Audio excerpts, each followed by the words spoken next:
Как ти се сториха първите часове по кормуване? Ужасно. Какво? Отне ми много време да свикна със съединителя. Колко време ти отне? 30 часа.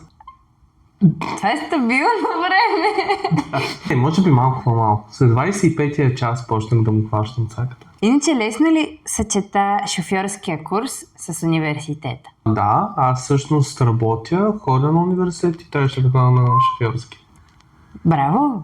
Ти зад волана нервак ли си или си по-спокоен? На изпит съм нервак. Иначе съм спокоен. Разкажи ни нещо за изпита ти. Първия или втория? И първия не знаех къде се намирам. Общо взето виждах знаците, ама само ги гледах. Все едно виждам го, но го игнорирах. Втория вече бях притеснен, защото исках да го взема. И се опитах да се разсоча максимално. И въпреки, че бях нервен, успях да го взема, но ми хареса как кръка ми правеше така. И колата буквално хълцаше от това. Но се справих. А теорията или кормуването беше по-лесно при тебе? Теорията?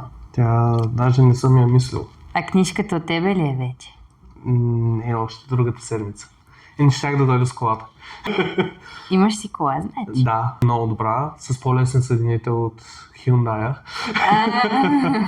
И къде мислиш да караш в бъдеще? Като ходя на изпити, ще съм с колата, няма да съм с градския 1 час и половина да пътувам. Ти в кой университет ходиш?